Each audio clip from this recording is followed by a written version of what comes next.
הלל אומר, אם אני לי, מי לי? וכשאני לעצמי, מה אני? ואם לא, עכשיו, e matai. Puxei o hebraico aqui umas 3 vezes para sair. Então, se tiver algum professor que possa me dar uma mão, por favor. Então, vamos traduzir essa belíssima frase de Hillel. Hillel disse, se eu não for por mim, quem será por mim? Mas se eu for só por mim, o que sou eu? E se não agora, quando?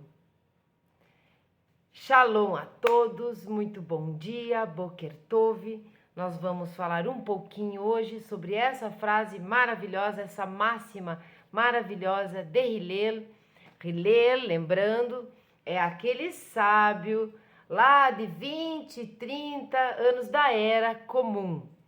Hillel e Shammai eram não só conhecidos, como tinham as maiores academias mais disputadas. Nós já falamos sobre isso lá no Talmud. Tem que voltar lá no Talmud e conhecer a história dos dois, que parece ser antagônica, mas são as escolas mais famosas, vamos dizer assim, historicamente falando. Antagônicas, elas não caminhavam na mesma direção, no sentido não pensavam da mesma forma. Teve uma escolha, teve uma preferência de Hillel, mas nós vamos estudar Shammai também e vamos entender os porquês. Essa é uma máxima de Hillel que eu amo, já deve ser a terceira vez que eu coloco ela aqui no canal, já foi post, já foi nas postagens da comunidade, já foi short, já foi um pouquinho conversada lá dentro do Talmud. Ela diz respeito a Mishnah 14 do capítulo 1 do livraço do Pirkei Avot e a Ética do Sinai. Então, porque eu gosto muito dessa frase, e todos nós gostamos dessa frase, e vamos gostar, por quê? Porque diariamente, eu não digo mais assim, alguém no mundo diariamente está se perguntando, mas se eu não for por mim, quem vai ser por mim? Não é? Naquele momento que você fica com expectativas sobre uma pessoa, mas se não for você por você, ninguém será, né? Vivemos sós nesse mundo, voltaremos sós também. Aí você para e pensa, mas se eu for só por mim, o que sou eu? Se eu for só por mim, eu sou egoísta, egocentrista. Eu não sei o que é altruísmo, eu vivo só por mim. E quando ele fala, o que sou eu? Hillel rebaixa, ou melhor, coloca o ser no seu devido lugar quando ele é assim, egoísta, não pensa no próximo. O que sou eu? Ele não fala quem sou eu, né? Se eu for só por mim, quem sou eu? Não, é o que sou eu. Ele iguala um ser egoísta dessa maneira que só pensa em si como uma coisa. Mas se não for agora, quando?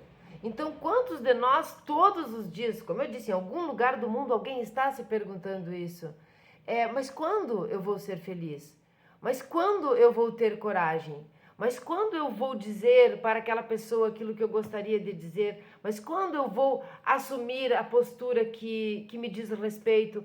Mas quando eu vou fazer este grande negócio que eu sei que preciso? Quando eu vou fazer as coisas? Esse quando é agora. Não existe um amanhã, não existe um ontem no momento de agir, é agora.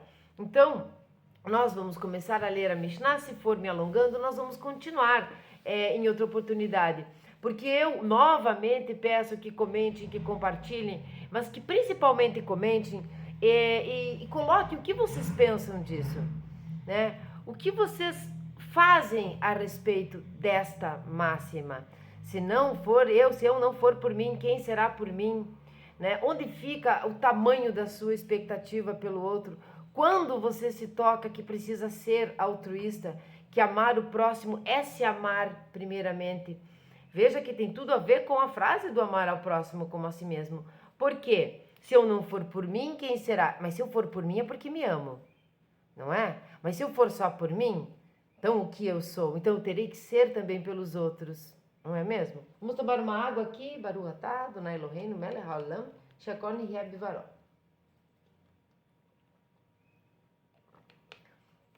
Essa frase é tão importante, essa máxima é tão importante, que como vocês que já me acompanham no canal sabem que eu ajo muito no improviso, eu fiquei insegura em começar esse vídeo. Fiquei insegura no outro dia falando sobre ele, porque muitas coisas vêm na cabeça.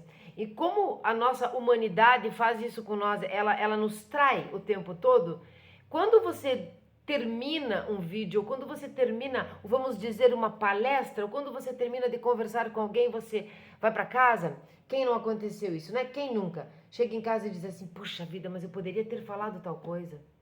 Poxa vida, mas eu poderia... Então nós vamos devagar e vamos ver se vamos terminar hoje ou se nós vamos continuar, porque aqui tem pano para manga para várias encarnações, não é?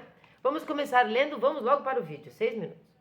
Os aforismos de Hillel, lembrando o meu hebraico ali no começo arrastado, horroroso, procurem um professor de hebraico, por favor, eu não sou professora de hebraico, eu sei tanto quanto vocês, mas eu estudo, eu percebo, eu tento falar direito, então vamos tentar falar corretamente. Não é Hillel, nunca foi, é Hillel ou Hillel. Então, os aforismos de Hillel tem frequentemente uma forma paradoxal. Até que ponto um homem está sujeito a seu ego? Olha só, já no comecinho. Até onde alguém deve se preocupar com seu próprio bem-estar, com o seu eu? Sob certo aspecto, a pergunta parece absurda. Eu sou eu mesmo, né? Posso experimentar a mim, conhecer verdadeiramente a mim próprio. Portanto, se eu não for por mim, quem o será? Olha quantas interpretações nós podemos tirar daqui. Mesmo a esposa mais amantíssima não pode compartilhar minha dor, sentir minhas ansiedades ou sofrer minha morte. A relação entre o ser humano e Deus é absolutamente pessoal. E aqui eu vou dar um adendo, por quê?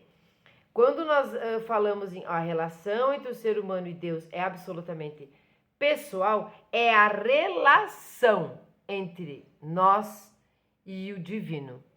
Não é ter um Deus pessoal. Isto não é judaico, tá? Vamos deixar isso muito claro. Mas a nossa relação com a divindade, ela é pessoal. Os estudos feitos por meu pai não podem substituir minha obrigação de aprender. Quer dizer, meu pai estuda, e aí eu não preciso mais aprender porque ele não estudou por mim. Eu tenho que ser por mim. Devo fazer minhas próprias orações e doar minha própria caridade. Se eu não for por mim, de fato, quem poderia ser por mim? Vejam que nesse momento, nesse primeiro parágrafo, o senhor Irving Bumin, ele faz uma interpretação nesse sentido, daquilo que nos compete. O que compete a Sharon? O que compete a fulano? É aquilo ali. Então, aquilo ali você está fazendo por você mesmo. Como nesse caso, eu estou aqui, eu estudo, mas eu não posso estudar por você. Você vai ver o vídeo, vai sentir vontade de ir a fundo e vai autodidata, né? Fazer isso, estudar, procurar, aprofundar. Essa interpretação que ele faz é nesse aspecto, o que é que compete a cada um. Mas, quando nós começamos, qual foi a interpretação? A expectativa do outro. É outra interpretação. Nós podemos fazer várias interpretações num pedacinho de uma máxima de Hillel.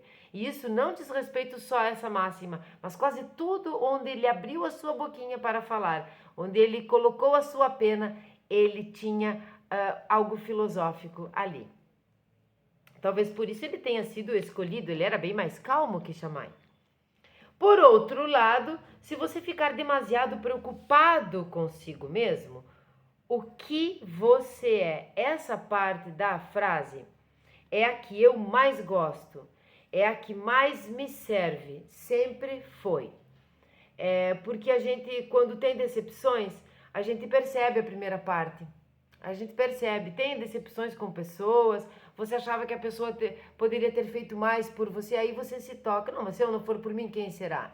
Vai lá e encara, tá com medo? Vai com medo mesmo. Vai de qualquer maneira, mas vai e faz. Faz o seu, faz a sua parte. Mas quando nós chegamos na parte da frase, o que sou eu? Essa colocada que ele faz de nós num lugar muito comum, nos comparando com uma coisa, porque nós estamos falando aqui de uma linguagem, não é quem sou eu, né? Quem sou eu nós já vimos em cima. Nós somos aqueles que temos que agir por nós mesmos. Mas quando nós fazemos isso só por nós mesmos, aí nós já não somos alguém. Nós já somos uma coisa. O que nós somos, né? Pode ser realmente eficiente? Pode resolver seus próprios problemas? Consegue sobrepujar suas ansiedades? Consegue fazer tudo o que deve? Existe ainda o perigo de ficarmos tão envolvidos em nós mesmos ao ponto de só cuidarmos da nossa própria salvação e pararmos de nos preocupar com a salvação dos outros. Será o meu eu tão importante que eu deva ficar tão preocupado com ele? Já foi dito com acerto que, aspinhas aqui, um homem envolto em si mesmo forma um pacote pequeno. Hillel, há 2000 anos, expressou a mesma ideia, mas se eu for só por mim, o que sou eu? Então, aqui é o altruísmo. Mas perceba que para nós chegarmos na terceira parte da frase, nós precisamos ter esses primeiros passos. Mas se eu for só por mim, o que sou eu? Ninguém vai pensar isso se não se amar e não tiver percebido que se não for ele por ele mesmo, ninguém será. São passos gradativos de uma elevação, de uma conduta reta e ética do ser humano. Primeiro consigo, né? Depois com o próximo, e aí sim, agora nós vamos agir. Porque agora nós entendemos não só a nossa importância no universo, mas a importância do outro, porque nós e nós mesmos somos um pacote pequeno, né? Faz um pacotinho de você, fica pequeno perto do resto, não é mesmo? A nossa igualdade é perante Deus, é perante Hashem. Aqui nós somos diferentes, por isso nós devemos cuidar uns dos outros. Quando nós falamos das preces, quando nós falamos da tzedakah, que é uma obrigação judaica, e nós de uma maneira muito carinhosa, nós furtamos, nós roubamos, nós absorvemos, nós pegamos do judaísmo para todo o nosso envolvimento Bnei Noach no mundo. A prece, a tzedakah faz com que nós nos regremos, sabe, regras, nos disciplinemos a dar, a doar ao outro, cuidando do outro, salvando o outro. Parece que é unicamente uma obrigação, são todas as coisas que nós fazemos no judaísmo são um treinamento. Lembram? Hafetz Haim? Treinar a língua, treinar o pensamento, treinar a atitude, porque a repetição leva à perfeição. Então nós vamos sim nos amar, nós vamos sim agir por nós mesmos e nós vamos sim ajudar o próximo. Aí nós podemos fazer alguma coisa no agora. Vamos lá. 2 contrastes profundos do pensamento judaico são expressos por Hillel. Primeiro, a insignificância do indivíduo, de um lado, né? Coisa. O que você é? De um lado. E seu valor exclusivo do outro, se não for você, quem será? Olha a importância. Como lemos, que é o homem para que tu te recordes dele? Mas depois, novamente, contudo, o fizeste apenas um pouco menor que os anjos. Então a pergunta é para Hashem, mas o que é o homem para que o Senhor se recorde dele? Né? Somos tão pouco, somos tão indivíduos tão insignificantes, porém, contudo, Hashem nos fez um pouco menores do que os anjos. Olha o tamanho da nossa importância. O segundo contraste é entre a obrigação do homem para consigo próprio e para com seus semelhantes. Hillel indica que não se pode adotar como regra se dedicar somente a uma delas. Bom, você nem é inteiro se dedicar somente a uma delas. Devemos aceitar, conviver e trabalhar com ambos os lados destas moedas. Aguinha. É ou não é uma frase que dá para tirar muita coisa? Produzir pensamentos e modificar o nosso ser, a nossa compreensão e a nossa atitude com o próximo. Quando nós nos percebermos sendo, nós todos sendo bondosos, caridosos, prestativos, né? Não submissos, mas todas essas coisas com o próximo, de maneira espontânea, com certeza a primeira fase nós já introduzimos dentro de nós já fazemos, nós já sabemos que se não for eu por mim, quem será? Sabemos que o eu é importante. Esse eu aqui agora é bem legal que nós vamos falar, porque eu vou contar para vocês como é que eu utilizo essa frase, porque ele vai falar justamente de autoestima. Sabemos que o eu é importante. 2 pontos. A autoestima é fundamental e a autossuficiência e a independência são fundamentais para a dignidade humana. É esta consideração que está implícita, evidentemente, na lei bíblica sobre Eved Nirtzah. O escravo judeu servia 6 anos e depois estava livre. Durante este período, seu dono poderia lhe dar uma esposa não judia e a prole pertenceria ao dono. Se, ao fim dos 6 anos, o homem declarasse que eu amo meu dono, minha mulher e minhas crianças, não desejo ficar livre. Complicado, né? Nós não vamos interpretar isso, nós vamos só ler da forma como está. Então, são outros tempos, né, gente? Então, a Torá prescrevia um ritual elaborado e um tanto degradante a ser executado. O escravo era conduzido até a porta e sua orelha era perfurada. E ele tinha de servir até o ano do jubileu. Eu sinto muito, me desculpem, mas me veio na cabeça aquelas vacas que levam aquele brinco. Esse aqui é meu. Veja como nós temos que evoluir. Veja como de lá até aqui temos que evoluir. Evoluir intelectualmente, porque intelectualmente nós conseguimos fazer o resto. Complicado, né? Mas que crime ele havia cometido para ser tratado desta maneira? Certamente sua declaração de lealdade era repleta de amor e um sentido de serviço. Por que perfurar sua orelha? E por que o título de opróbrio, Eved Nirtzah? Eu esqueci de falar. O servo com o lóbulo da orelha perfurado? Agora, tem a parte, sempre tem o outro lado. Mas talvez algo radicalmente errado com a pessoa que, uma vez oferecida a liberdade, prefere a escravidão. Há algo indigno e vergonhoso a respeito de uma escolha em que um ser humano prefere a dependência à independência. Se eu não for por mim, quem será por mim? Então, olha só, podemos novamente interpretar de outra maneira. Ainda estamos em Shemot. Vamos passar aqui o Tevet, logo nós vamos chegar em Shevat, nós vamos chegar em Nissan, onde tudo foi criado, não o homem. O homem foi criado lá em Tishrei, mas a criação do mundo, do universo, não vamos entrar, não vamos aprofundar, foi em Nissan, não é mesmo? Todo Pessah, que é aquela comemoração, entre aspas, da saída de Mitzrayim, quantos ficaram? Vamos falar isso num vídeo só sobre Pessah. Quantos ficaram? 80%. 80%. Somente 20% dos hebreus quiseram a liberdade, porque aquela zona de conforto era melhor.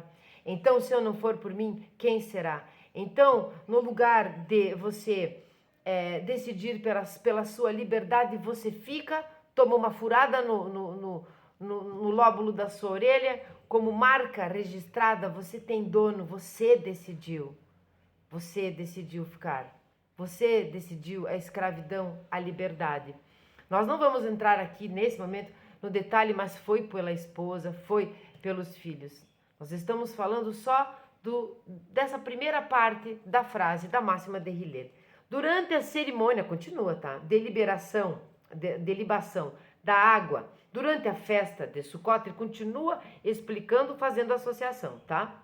Hillel costumava declarar: se eu estou aqui, todos estão. Isso é grande, né? Novamente, temos um aforismo paradoxal que enfatiza a importância do eu. Sabe aquela pessoa que está no meio em meio a muita, uma família muito conturbada, em meio a muita confusão, e também muitas pessoas insatisfeitas e infelizes à sua volta, mas a pessoa é feliz? Ela é feliz, ela pode estar triste hoje e amanhã, mas ela tem essa felicidade dentro? Pois é, então, se eu estou aqui, todos estão. Em certo sentido, se eu, Hillel, estou aqui neste regozijo extasiante, se eu estou bebendo o espírito de santidade, ficando inspirado e elevado, se minha alma está se realizando, então certamente tudo está aqui. O regozijo atingiu seu propósito. Entende? Você está inteiro? Você está feliz com você mesmo? Então todos estão aqui, porque você está se bastando. Nesse momento, esse eu ao qual ele relaciona, ele fala aqui na frase, não é um eu maléfico, não é aquele do comecinho, se eu não for por mim. Agora que sobre a autoestima, eu quero dizer o seguinte: quantas vezes eu posso falar por mim, eu não posso falar por vocês, porque eu não os conheço. Mas quantas vezes eu tive a minha autoestima muito baixa. E isso continua acontecendo. Então, eu penso, mas se eu não for por mim, quem será? Então eu vou precisar me amar, me gostar, levanta essa cabeça, autoestima e faça as coisas. Agora, se eu levantar essa autoestima a ponto de confundi-la com o ego, então o que eu sou? E se eu não for alguém que possa ajudar o outro, né? Se eu não tiver essa autoestima, eu nem vou conseguir ajudar o outro. Então, o que sou eu? Serve muito para nossa autoestima. Quando você está com a autoestima muito alta, você vai pensar na segunda parte da frase, mas o que sou eu então? Se essa minha autoestima nem presta para ajudar o próximo. E quando ela estiver muito, muito baixa, você vai pensar, mas se não for eu, quem será? Se olha no espelho, mão na cintura, posição de super-heroína e super-herói e vai à luta. Vamos lá, mais um pouco. No entanto, existe claramente um sentido que não se encaixa com o fato de que, se Hillel está aqui, todos estão. Olha só, o outro lado da moeda. Consideremos a analogia com a atitude de uma pessoa em relação a uma eleição. Adorei. Você pode achar que seu voto é ineficaz e sem importância, pois dificilmente iria fazer diferença no resultado final. Nossa, isso é mega atual. Aquela pessoa que diz, eu vou votar nesse aqui porque porque não quero votar no outro.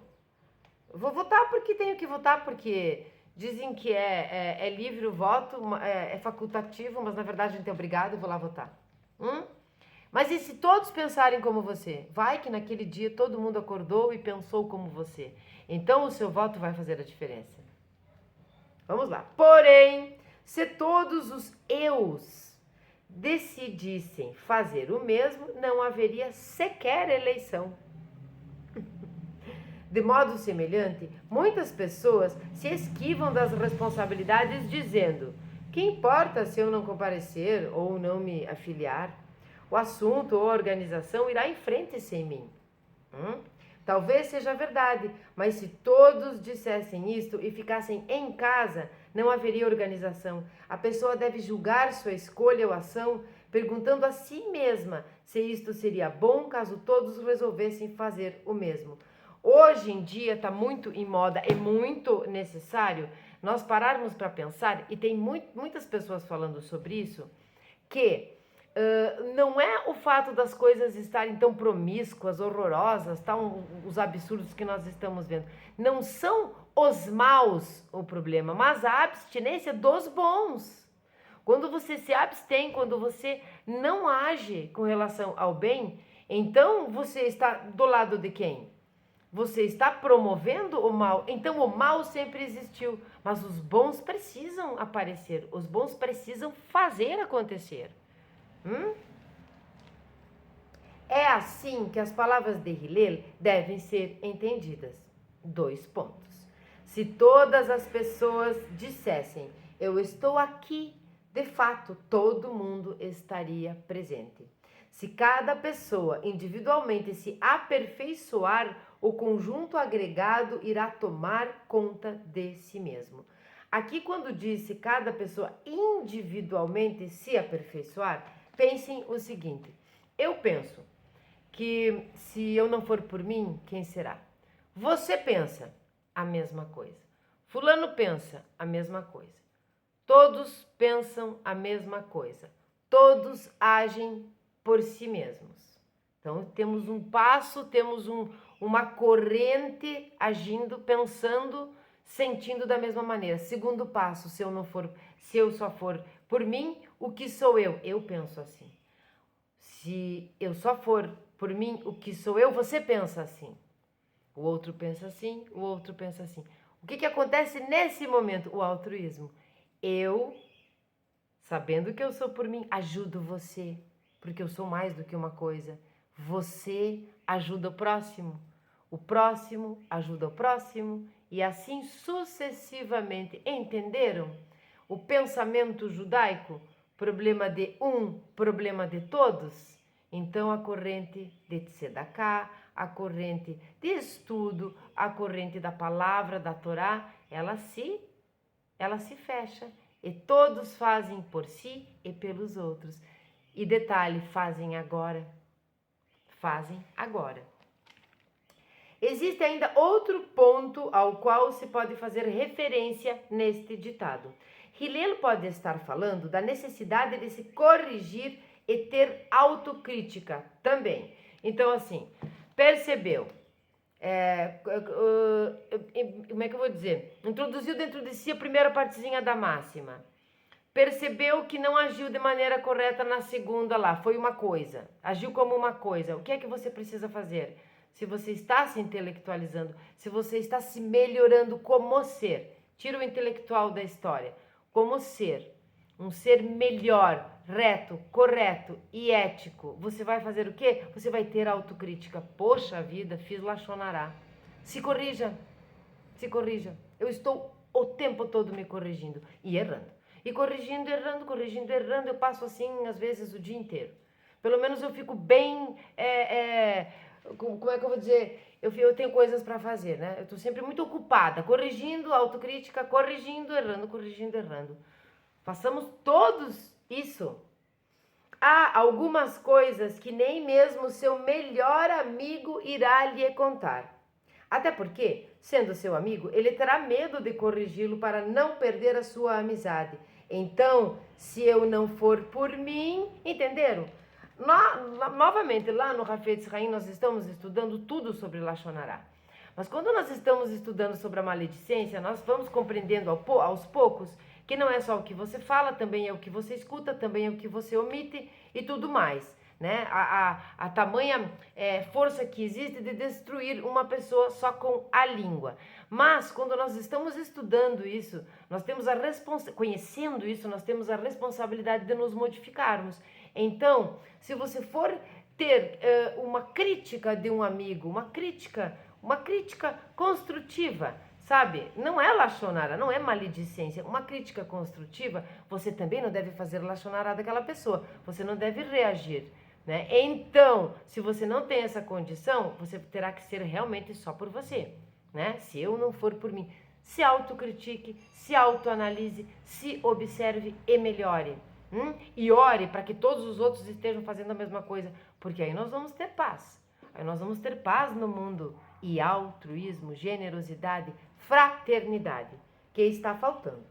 Bom, então se eu não for por mim, Se eu não tomar a mim mesmo pela mão e aperfeiçoar meus modos, quem será por mim? Por outro lado, se eu for só por mim, se eu cair na conspiração de silêncio e não corrigir os outros, não compartilhar as coisas que você sabe, ou por medo ou por egoísmo, medo de ser taxado de perfeitinho ou por egoísmo mesmo, então não estarei cumprindo minha obrigação. A nossa Torá nos diz: repreenderás a teu companheiro. Se ele for um amigo de verdade, irá gostar por entender que sua crítica visa melhorá-lo. Isso é nas amizades e isso, infelizmente, também é nos relacionamentos afetivos, amorosos e principalmente nos casamentos. Por quê? Porque é você mesmo que precisa se modificar. Sabe aquelas histórias de, ai, ela vai mudar, ele vai mudar. Ninguém vai nos mudar ou mudar o outro, a não ser ele mesmo. Então, se eu não for por mim, quem será por mim?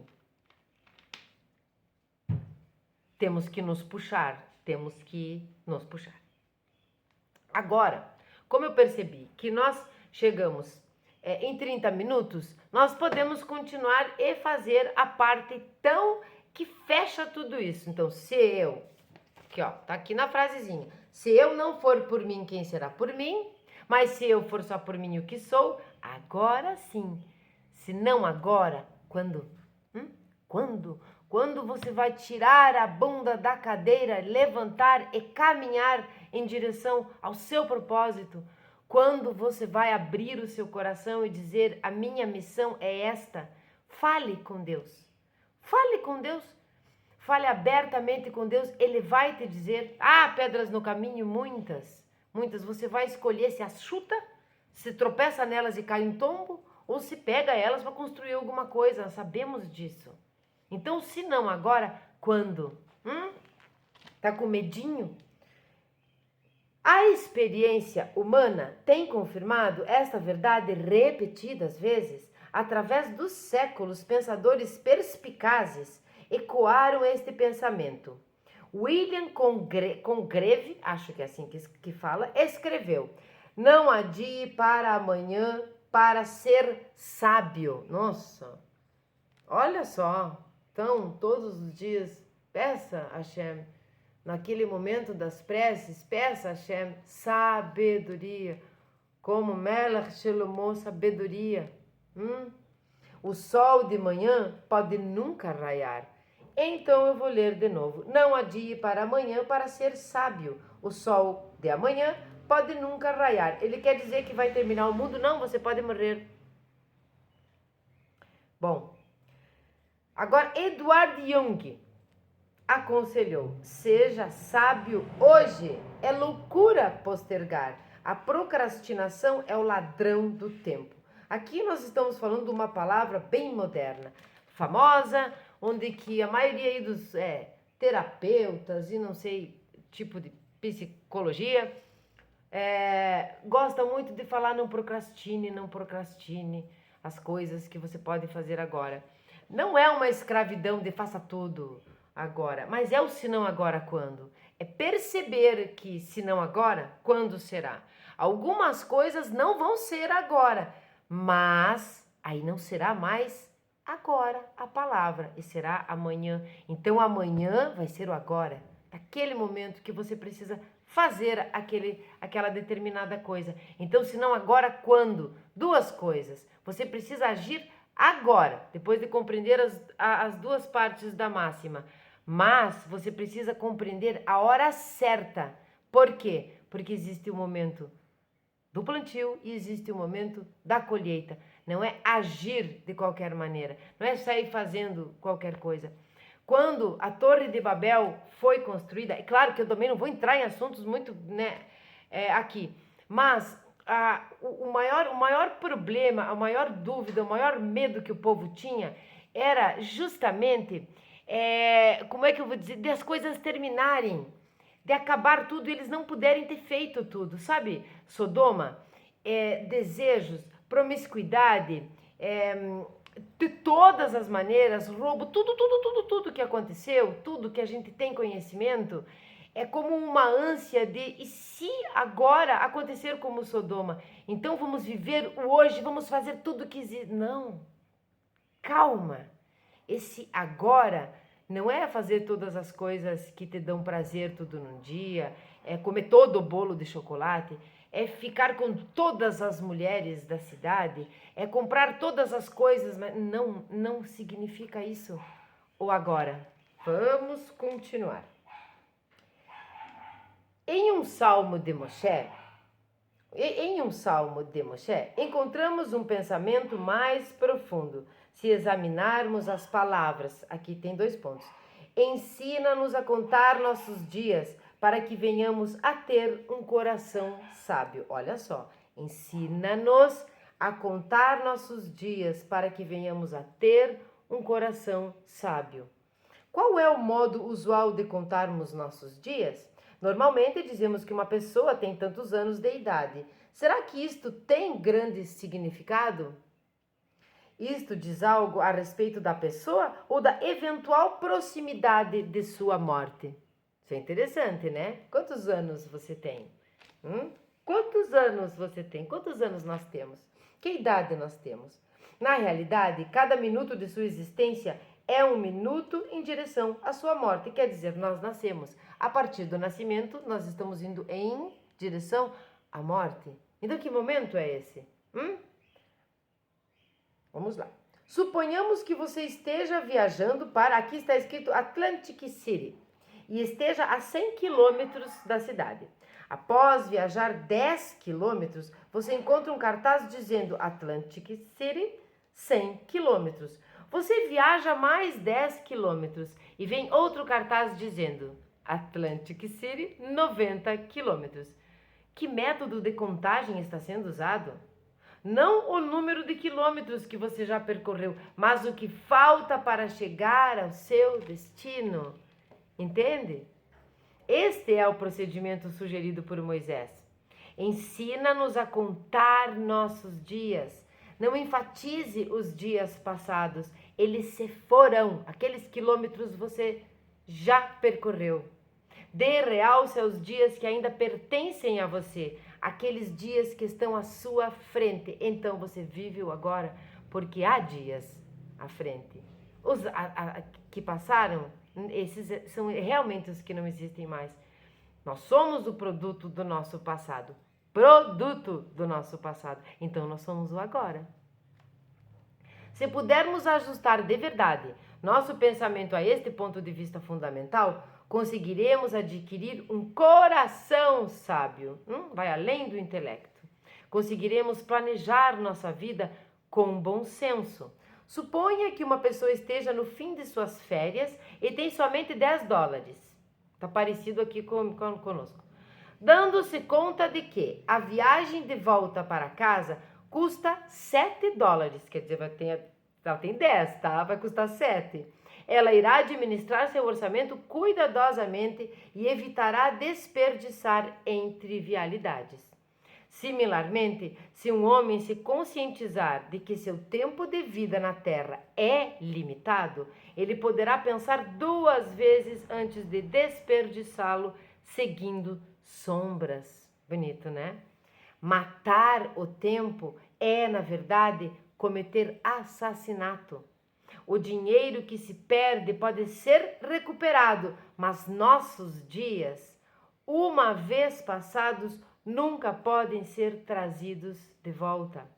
Quando nos damos conta de quão precioso o tempo é, batalharemos para administrar nossos dias com sobriedade e sabedoria, tá? Sobriedade e sabedoria. Nós não estamos falando em fazer tudo à la louca, porque eu vou morrer amanhã. Não é assim, é com sobriedade, com sabedoria, aquela que nós já adquirimos quando percebemos que se não fôssemos por nós, quem seria?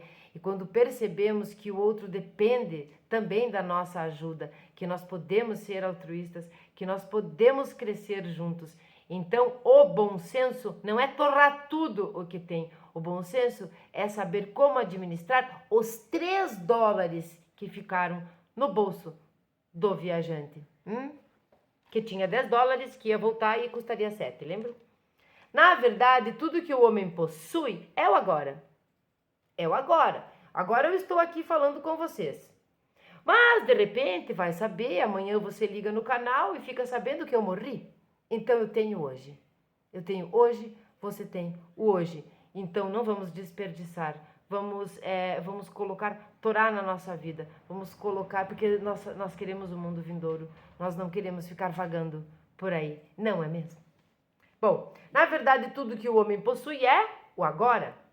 Eis um poema atribuído a Êxara.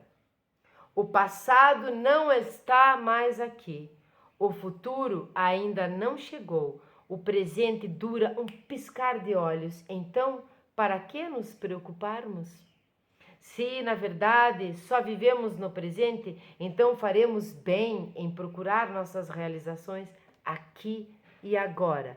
Missão dada, né? Missão cumprida. Qual missão do dia? A missão de hoje. E quando terminar, e quando você adormecer, e quando você acordar amanhã e fizer o Modani, tudo recomeça.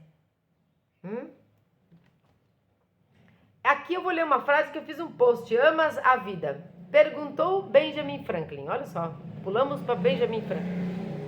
Então não desperdices o tempo, pois este é o material do qual a vida é feita. E ele alertou, não deixe para amanhã o que podes fazer hoje. Mas aqui é com responsabilidade e sabedoria, tá?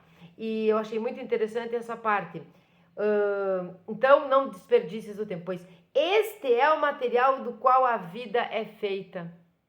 A vida é feita do hoje, do agora. Agora sim que eu fico bem feliz da vida, porque como nós começamos a estudar o Hafetz Haim, então tem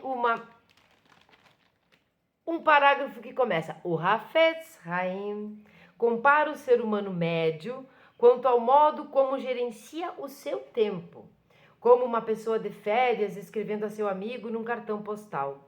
No alto vão a data, a saudação, as apresentações formais. E antes dele começar a escrever o que realmente queria, pode ter a terrível sensação de que não há mais espaço. Né? Acontece, não há mais espaço para escrever ali. Atingiu o fim do cartão. Quem nunca?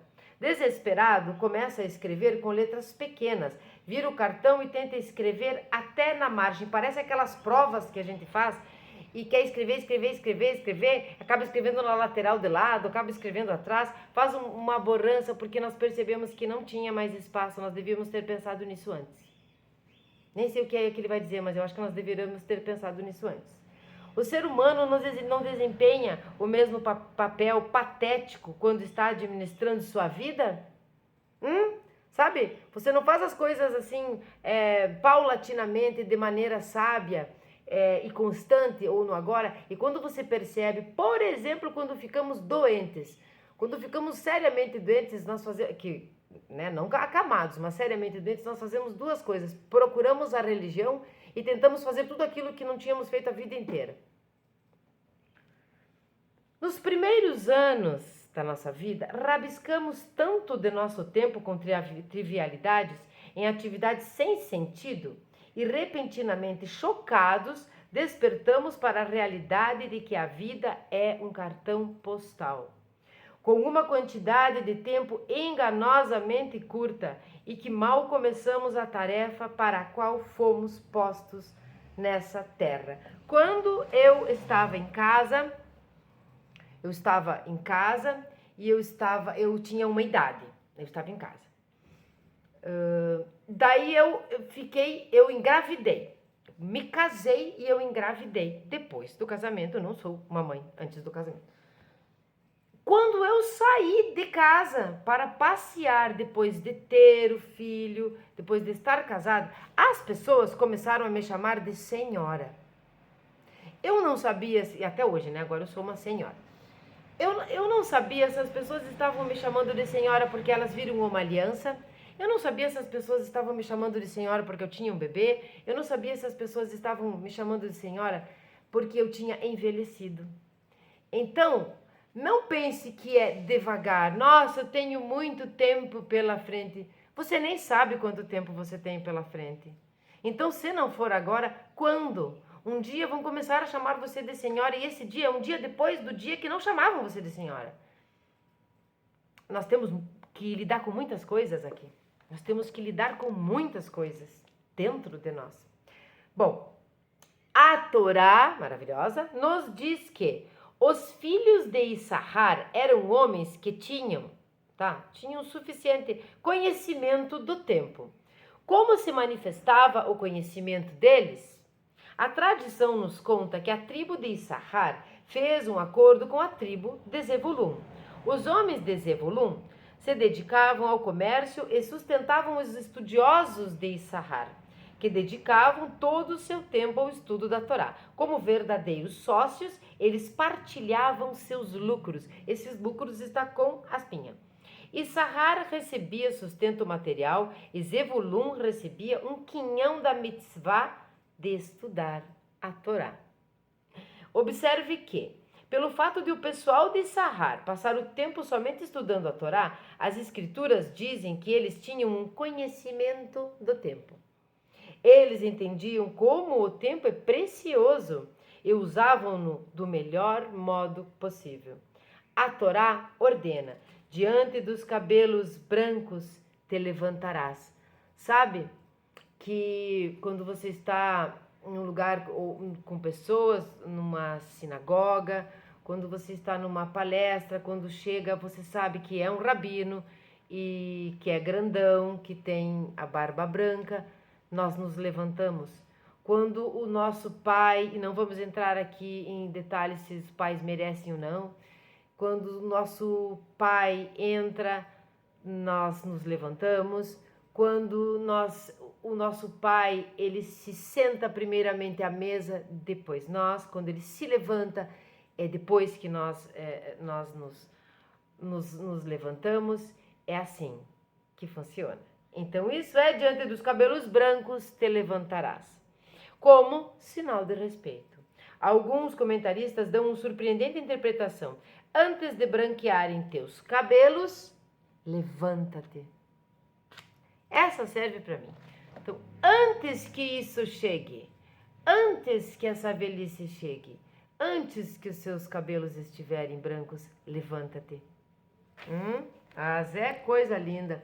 Ou seja, não espere até estar com idade avançada para se voltar à religião. Lembra? Nem doente, gente. Você volte hoje, é hoje o dia. Hoje é o dia de ter uma Torá. A Torá tem que comprar. Hoje é o dia de ter uma Torá. Hoje é o dia de ter uma religião. Hoje é o dia de acreditar que Hashem é um. É hoje o dia. É hoje o dia de compreender que nós servimos a Hashem. E que nós estamos aqui sim para ser felizes e que é agora que nós temos que fazer isso, não é amanhã. Não espere ficar doente. Não espere ficar doente para procurar a religiosidade. Não espere ficar velho para tentar fazer as coisas que você não fez paulatinamente durante sua vida, gradativamente. Nós temos muito tempo se nós fizermos com bom senso.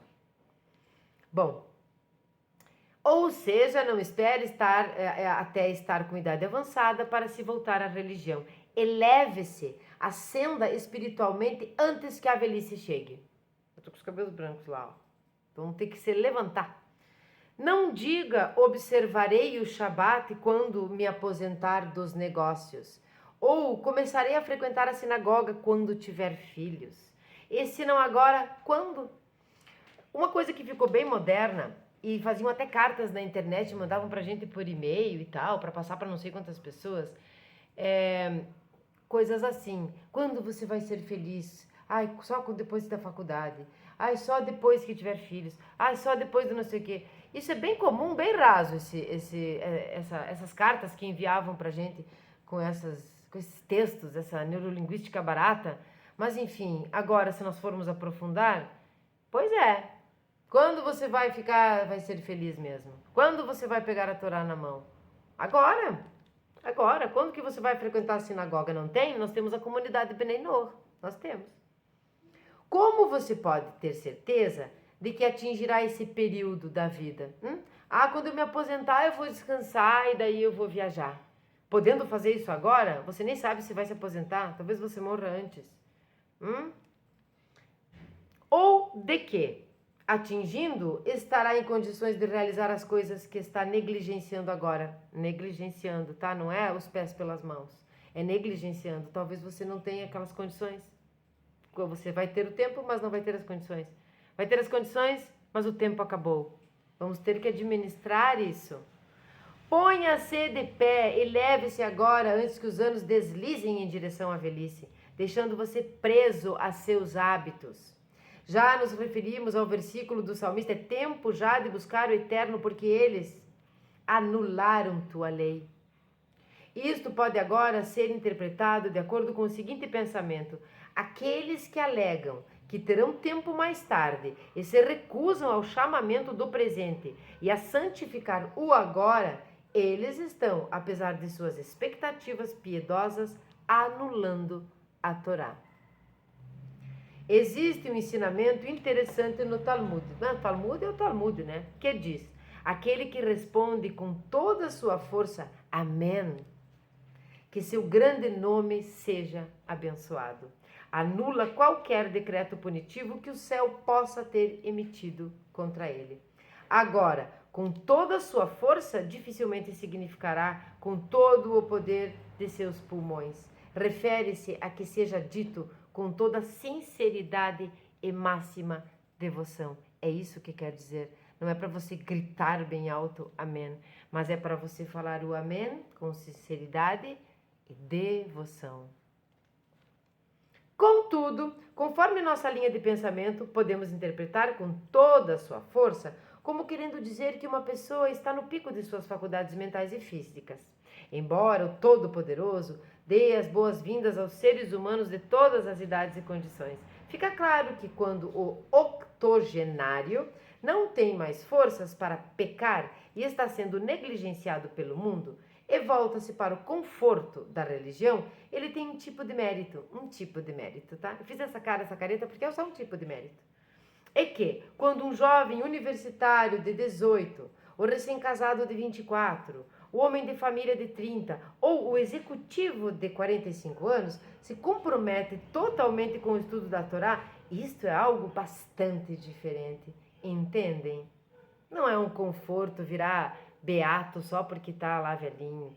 Não, é você rezar, estudar a Torá, melhorar a sua vida, melhorar o seu interior, ser uma pessoa melhor e religiosa antes, em tempo hábil.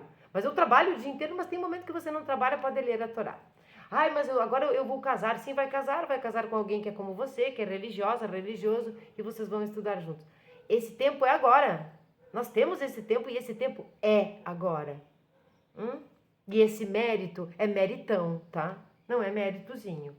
Aquele que resolve santificar o nome do Eterno no pleno florescer da vida pode mesmo mudar completamente seu destino e futuro. Quer dizer, a pessoa jovem que começa, que engaja, porque nós não somos judeus, aqui nós somos Bnei Noach, então nós precisamos ter um começo, não existe a tradição familiar. Nós precisamos ser muito autodidatas, com muita coragem, muita paciência, muita persistência para continuarmos. E para enfatizarmos isso aos nossos filhos, a quem está em volta. Quando você é uma pessoa nova e começa a fazer isso, você escreve o seu destino. O carimbo final é de Hashem, mas o carimbo final de Hashem provavelmente, muito provavelmente, será muito, muito favorável a você. Porque você foi estudando e crescendo em Torá a sua vida toda. Você não foi buscar ela como um remédio ou como um conforto em fim de jogo. Sabe? Não é o fim de jogo. Quando as luzes se apagam, então você vai lá e recita uma poesia. Não, você vem fazendo isso na sua vida toda, construindo uma base sólida para o futuro que você vai escolher. Você vai escolher. A mão de Hashem vai ser para te abençoar unicamente, para te ajudar a encaminhar naquele caminho que você escolheu, pelo livre-arbítrio que Ele nos deu. Então, se você está aí me assistindo, tem 40 anos, é agora. Tem 50, é agora. Tem 15 anos, é agora. Tem 17, é agora. Tem 24, é agora. É agora. É sempre agora. Afortunado é o homem, diz o salmista, que teme ao Eterno. Lembre-se, não é medo, é respeito. E o Talmud interpreta: afortunado é aquele que se arrepende quando é um homem. o que significa, como explica Urashi, quando ele é jovem e está cheio de vigor.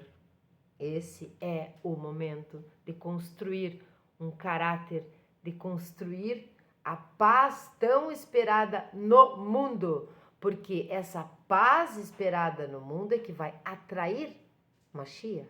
Lembre-se, Mashiach é um homem, é um líder, não é uma entidade. Como este mesmo conceito, o Rebbe de Lubavitch, o nosso querido Rebbe, de abençoada memória, certa vez iluminou uma declaração do Talmud. Deve-se ser meticuloso na observância da oração de Minhá, pois foi em Minhá que o profeta Elias foi respondido. O sábio explicou: de manhã, olha só, isso é bonito, viu? De manhã, você sempre pode ter tempo para a oração do Shacharit, né? Nós temos as nossas bênçãos e as preces da manhã. Pois você pode se levantar meia hora mais cedo para recitá-las e depois ir para os seus afazeres. Para a oração noturna, basta se retirar 15 minutos mais tarde, deixando espaço para uma arive ao fim do dia. A Minhá é a da tarde, tá, gente? Contudo, é algo diferente, pois seu horário é à tarde, no auge do dia, no meio de intensa atividade. Conseguir interromper os negócios para dar tempo de rezar Minhá, isto é realmente uma grande mitzvah e sinal de comprometimento profundo. Entende? De manhã você acorda um pouquinho mais cedo, faz as bênçãos, faz as preces, vai para o seu trabalho, né? À noite você pode muito bem ir um pouquinho mais cedo, ir dormir um pouco mais tarde, mas mais cedo começar as suas preces e fazer nana. Mas à tarde você precisa ter um comprometimento muito forte. Você vai precisar encaixar essa oração na sua tarde. Ou será que você precisa encaixar a sua tarde na oração? Eu penso que nós precisamos encaixar os nossos afazeres na nossa oração. A oração é mais importante. Lembrem-se, o dinheiro nós recuperamos, a pessoa não, muito menos o tempo. Então é agora. O mesmo raciocínio pode ser aplicado às diversas idades de um homem. No começo e ao final da vida, é fácil injetar observância religiosa, verdade. O bebê dificilmente poderia objetar a circuncisão, quer dizer, ele está lá no 8º dia, né, é circuncidado. Vou aproveitar uma coisa aqui que eu errava muito no passado, não erro mais, vamos aprender. Circuncisão. Mas a pessoa, ela é circuncidada. Uma coisa estranha do português, mas é assim. Então, o bebê no 8º dia, ele não vai dizer não quero, não quero. Assim como as pessoas na igreja católica não dizem, eu não quero ser católica. O padre, sei lá, vai lá, joga os olhos, joga as águas, faz o batizado e pronto. Nem perguntou para a criança. Então fica fácil, né? Embuti-la numa religião. O bebê dificilmente poderia objetar a circuncisão. E a escolaridade de todos os tipos é obrigatória.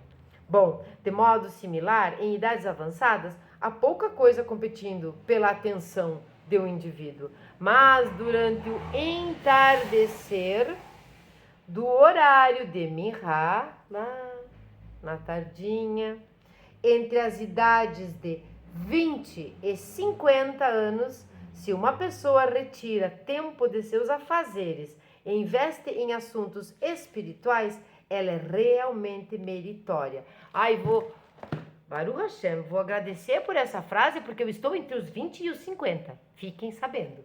Então, estamos indo no caminho certo. Este ditado, esse não agora quando, também se aplica a solicitações específicas por ajuda e assistência. Shlomo nos diz: não diga a teu vizinho, vá embora e volte, e amanhã eu darei. Se um amigo vier pedir algum objeto emprestado, não o mande embora sem necessidade, apenas para retardar o ato de dar. Sabe? Volte amanhã. Tu tem lá o pão para dar para a pessoa. Aí tu fala, volte amanhã. Olha, lá na minha casa tem uma pessoa que aparece toda noite lá. Toda noite. Não vou entrar em detalhes, mas toda noite. Aí o meu marido sempre dá 1 litro de leite. E às vezes eu sou uma pessoa um pouco mesquinha. Às vezes eu digo, mas de novo? E aí depois eu penso nessa frase, penso em Shalomon, penso nos meus estudos e digo, sim, por que? Se você ia dar amanhã, por que não dá hoje? Dê todo dia. Pegue e dê todo dia. Fazer o quê? Frequentemente, embora saibamos que ao final iremos fazer o donativo ou emprestar a ferramenta, nós retardamos e adiamos deliberadamente para não tornar as coisas demasiado fáceis para a outra pessoa. Exatamente. Você vai emprestar o negócio que a pessoa te pediu emprestado. Mas você não vai emprestar hoje, nem dá para entender por quê. A coisa está ali, é só pegar na gaveta. Aí você, amanhã passe aqui que eu te entrego. Para dificultar a vida da outra pessoa? Por que isso? Bom, alguns de nós têm muito medo de parecer fracos ou moles. Pareça fraco, pareça mole, nem de bola. Isto, de acordo com a tradição, está errado. Faça-o agora, pois pode não haver amanhã. Nosso tempo não nos pertence e, portanto, não podemos considerá-lo como garantido. Essas coisas de morte, eu vou dar um adendo aqui, depois nós temos o último parágrafo. Eu vou dar um adendo assim. Isso, quando nós somos maduros, nós não fazemos tanto, mas quando nós somos mais novos, nós pensamos, a gente tem uma impressão de que é eterno fisicamente, que não vai morrer nunca. E às vezes a gente fala alguma coisa para alguém ou deixa de dar aquele beijo na pessoa e ela morre, por exemplo, no outro dia, morre mesmo de morte. Nós nos sentimos horríveis. Nós não temos culpa nenhuma, mas é impossível essa culpa não nos arrebentar. Nós nos sentimos culpados, nós nos sentimos impotentes, nós nos sentimos pequenos, realmente uma porcaria, porque um dia antes nós poderíamos ter dito um eu te amo, nós podíamos ter dito sim eu te perdoo, nós poderíamos ter dito me perdoe, nós poderíamos ter feito tantas coisas e não fizemos. Porque eu não vou falar agora porque vai achar que eu sou mole. Eu não vou estar dizendo que eu amo porque vai me achar que eu sou fraca. Entende? Olha o preço que às vezes a gente paga. Então vamos dizer as coisas boas. Vamos abandonar, vamos assassinar Lachonará completamente, em vez de deixar que a língua assassine as pessoas, as coisas, os lugares e os momentos. Não se esqueçam, nós estamos na parte da máxima, se não agora, quando? Amanhã pode ser tarde. O Talmud relata uma trágica consequência de não atender ao chamado urgente do agora. Olha só. Naum, um grande sábio, estava montado em seu burro, carregado com alimentos e provisões. Quando um homem pobre apareceu na estrada, ele pediu algo para comer. O sábio aqueceu, mas pediu ao homem que esperasse até ele descarregar o burro. Enquanto ele descarregava, o homem teve um colapso e morreu. Meu Deus, agora me deu vontade até de rir. Somos confrontados por desafios em nossas vidas e nunca podemos saber o quanto o elemento tempo pode ser vital. Tenhamos em mente, e se não agora, quando? Se ele ia fazer a coisa, por que ele esperou? Se você não ia fazer a coisa, tudo bem. Mas se você ia fazer, não espere. Faça tzedakah hoje, tá? Uma explicação interessante foi dada quanto ao porquê de a tradição nunca haver exigido uma bênção antes de se fazer uma doação para a caridade. Olha só. Como existe para a realização da maioria das mitzvot, a gente sempre tem bênçãos, né? Imagine o que seria se existisse uma regra assim. Um homem pobre bate à nossa porta e pede dinheiro ou comida. Iríamos então começar a folhear as páginas do Sidur, procurando pela bênção apropriada? Se você for mais piedoso, irá lavar as mãos antes de proferir a bênção, porque também tem isso, para proferir a bênção você tem que estar com as mãos limpas, né?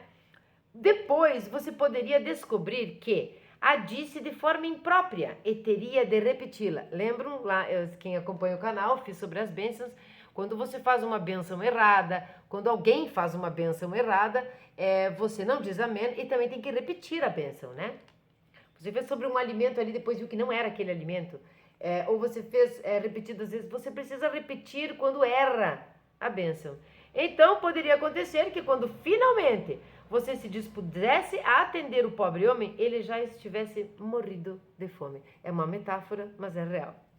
Não há nenhuma bênção para praticar a caridade e nenhuma desculpa para postergá-la. Então, a partir de hoje, eu nunca mais vou dizer para o meu esposo, não deu leite para o mudo, que é um mudo que aparece lá em casa toda noite. E ele é muito esperto e inteligente, mas ele é mudo. Ele sempre pede e ele sempre leva. Bom, essa foi a Mishnah 14, do capítulo 1, que eu não ia fazer inteira, mas fiz, do Pirkei Avot, a máxima de Hillel. Se eu não for por mim, quem será por mim? Mas se eu for só por mim, o que sou eu? E se não agora, quando? Então, o que nós vamos tirar daqui? Nós vamos tirar tudo o que vocês quiserem tirar daqui. Porque essa Mishnah, ela é muito abrangente. Então, se eu não for por mim, quem será? Vamos fazer a nossa parte. Vamos ter autoestima, vamos fazer a nossa parte com relação aos outros, porque se nós formos só por nós, o que nós somos? Uma belíssima porcaria. E nós não somos isso. Nós somos filhos de Hashem, nós somos grandiosos, nós somos irmãos. E isso não são só para os judeus, isso são para todos nós. Nós somos elos pequeninhos, talvez frágeis, mas podemos ser elos fortes de uma grande corrente. Então nós vamos fazer pelo outro o que nós gostaríamos que fizessem por nós. Quando nós percebemos que nós temos que fazer por nós, nós vamos fazer pelo outro altruisticamente. E nós vamos fazer quando? Agora. Por nós, pelo outro e por todos ao nosso redor. É assim que Shalom vai se estabelecer no universo. É assim que Shalom vai ficar. É assim que Shalom vai ficar dentro da sua casa. Shalom Bait. Não é mesmo? Então agora vamos ler o Salmo. Ficou bem comprido, ai não me odeiem. Vamos lá. Vamos ler o Salmo 28, do 28 de Tevet, de 5.784. E até um próximo dia que nós vamos continuar. Provavelmente o vídeo não será do Pirkei Avot próximo, e sim do Hafetz Haim, porque nós precisamos não perder o fio da meada, porque é um treinamento com a nossa língua.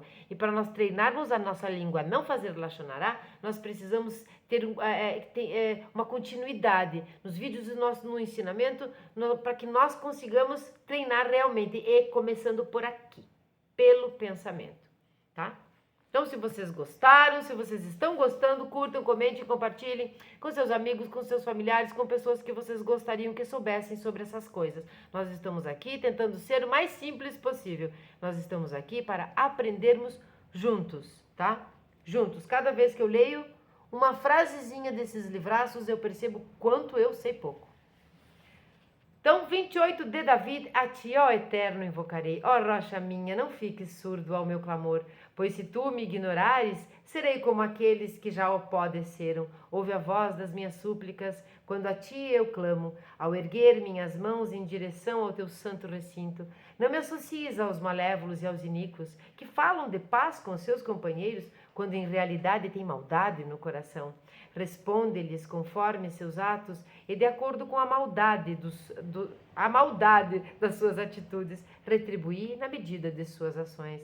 E fá-los receber o que merecem, porque são incapazes de compreender os atos do Eterno e as obras de suas mãos.